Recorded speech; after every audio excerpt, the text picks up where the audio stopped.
Jon and Sarah got married June 4th. Had a nice little honeymoon in the mountains, and then they took off to Nicaragua. So I've asked them to take a few minutes to share this journey that they've been on, and they've just come home, and just share a little bit about your trip, because I felt like it's funny, because we were thinking about Nicaragua all the way over to God bringing somebody from Russia, so see, he cares about the nations tonight. So share with us, and we're just so glad to have you guys back in the house of prayer. We love you guys, and we've been praying for you. So share some stories from everything, huh? It's so good to be back home. I'm excited to call Tallahassee my new home. It's really, woo, that's exciting. Yeah, so making the transition. But the trip was many things. It was humbling. It was exciting at times.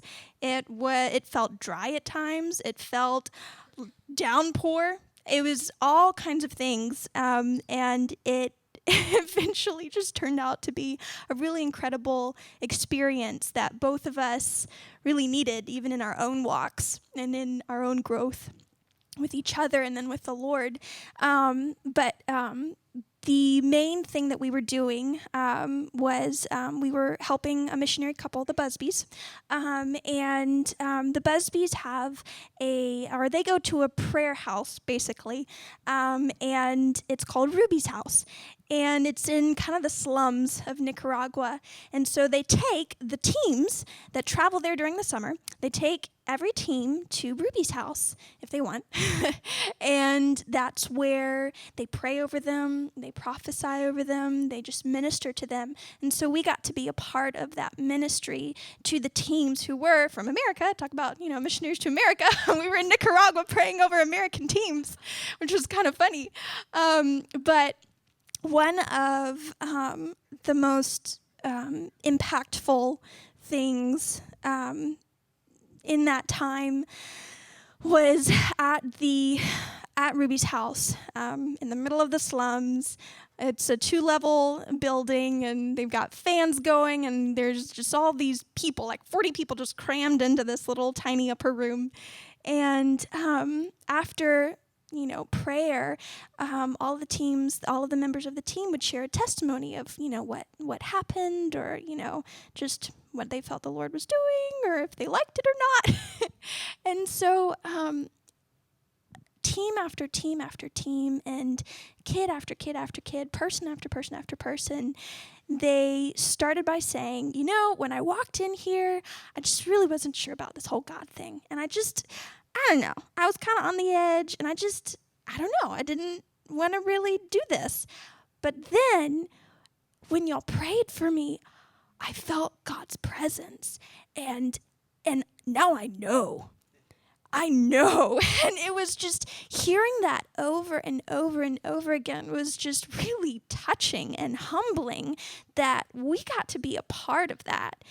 And that lives were being changed in that tiny little upper room in the slums of Nicaragua. And it was absolutely just phenomenal and humbling and incredible.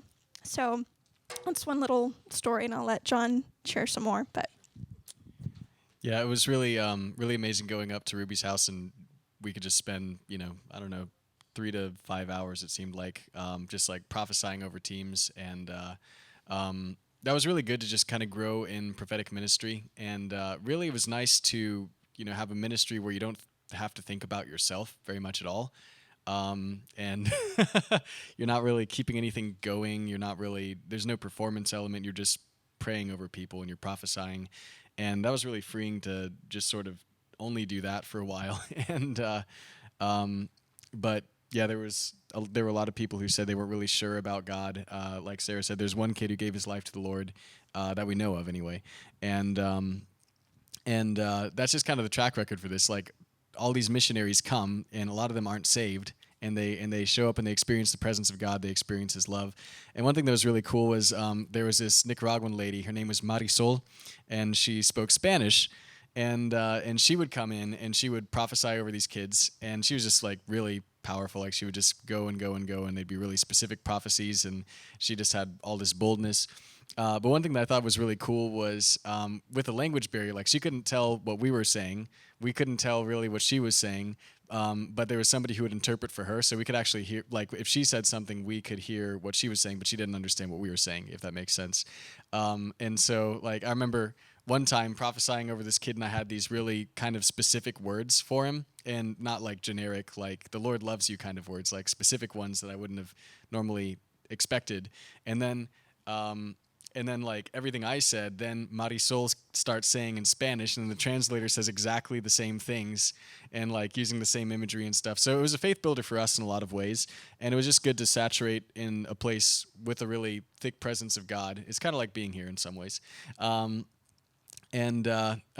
think there are a few kind of challenges and stuff like that, but one of the things that was really nice was just this was our first missionary trip together, but also the first time that we ever like just had to really fend for ourselves. We were living in a house we were renting and just kind of had to do all our own shopping, all our own transportation, solve all our own problems for the most part. And right at the very beginning, we had a few problems, including like for the first week, we didn't have any water in the house because the landlady refused to give us water. And even though everything was basically working correctly as far as payments and rent and utilities and all that stuff, she basically just didn't want to give it to us. And so the people who owned the house, who we were renting from, they were back in America, and they were having to email her, and then the neighbors next door were having to talk to her. And so they went over to her house, which has this great big gate and like pit bull looking dogs and trees covering, so you can't see the house at all. And they tried to reason with her, and they gave her a bribe, which she accepted, but she didn't give us water, even though she accepted the bribe.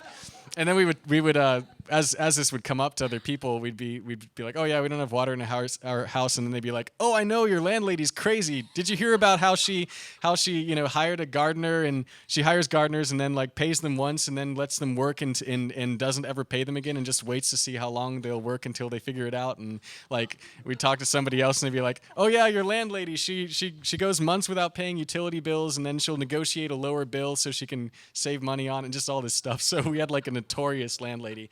But it was really fun even dealing with like lack of water, finding solutions, hauling water from. Fortunately, we had a pool next to our house, so we could haul water from the pool and flush the toilets. We also but really even like figuring out the bus system and just things like that, dealing with the language barrier. It was a really good growing, confidence building opportunity.